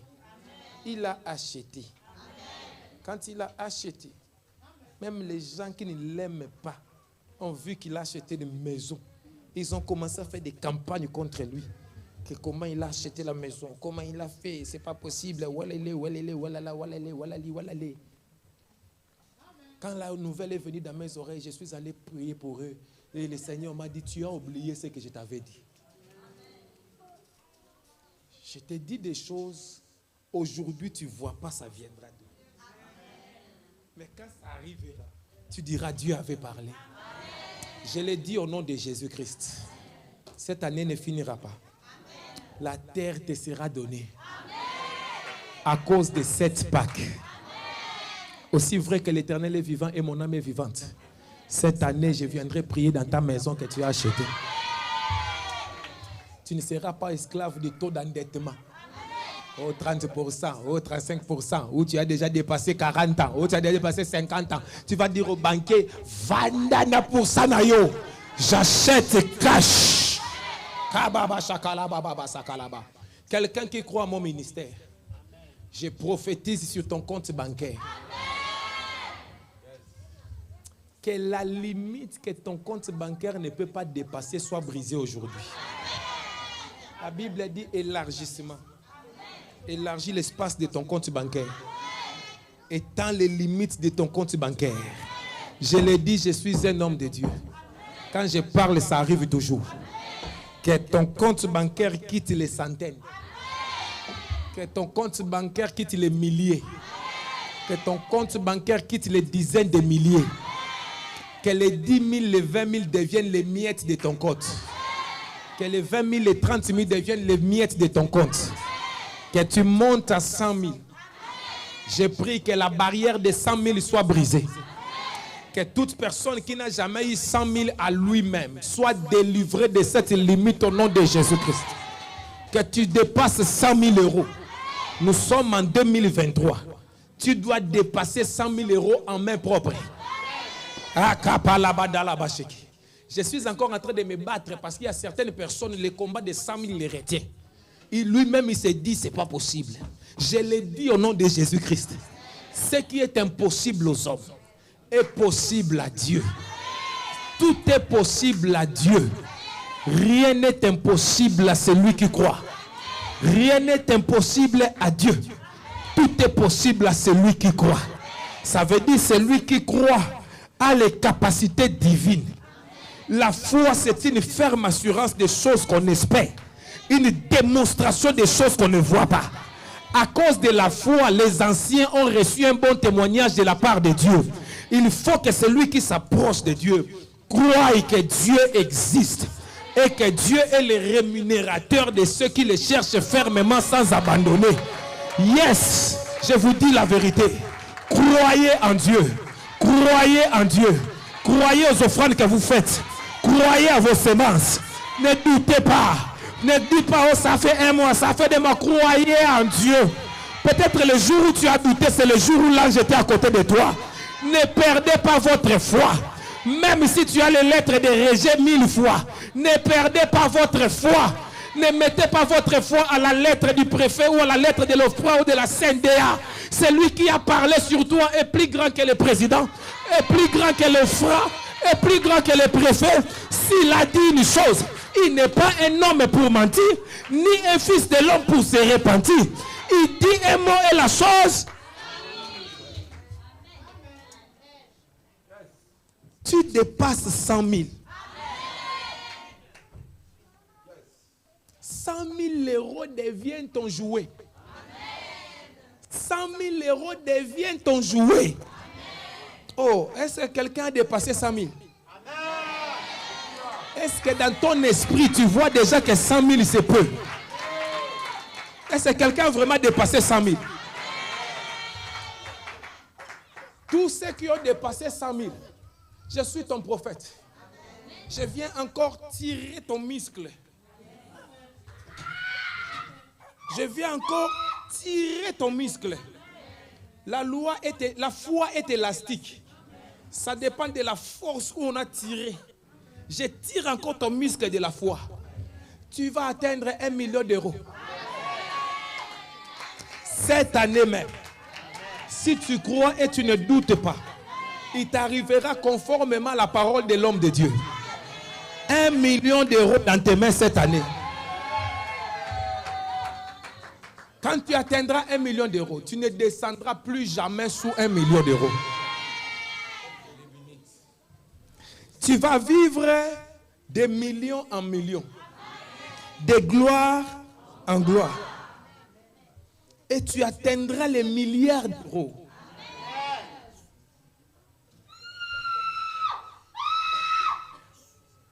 La Pâque enlève la maladie qui allait te tuer.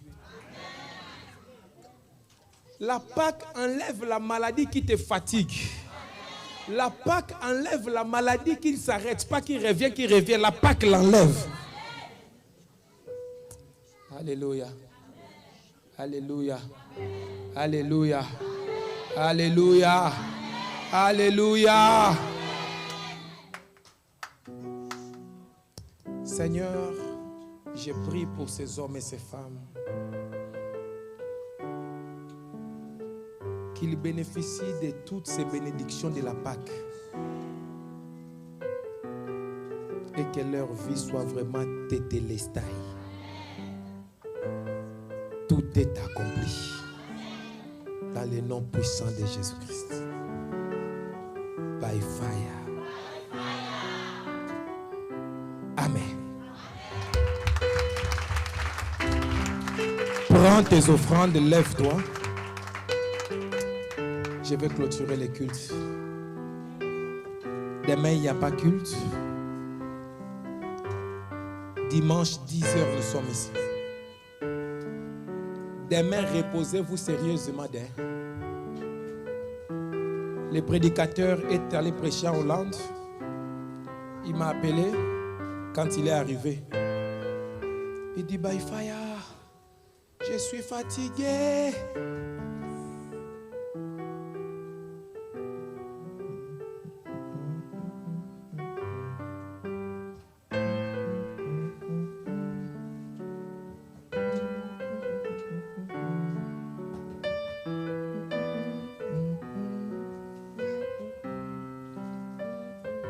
pourrez sonner la trompette, la cloche, mais dimanche. Dimanche. Si Dieu nous permet, nous prendrons la Sainte Seine dimanche et nous sonnerons la cloche.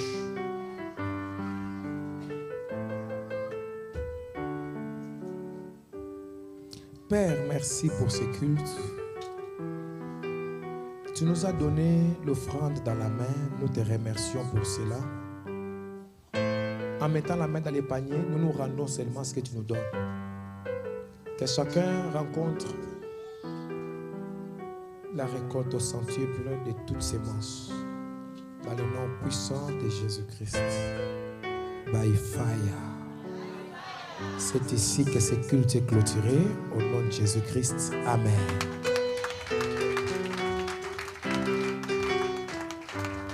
Tous ceux qui ont fait des vœux, des engagements, mettez dans les paniers, dans l'enveloppe. Ça arrivera là où ça doit arriver.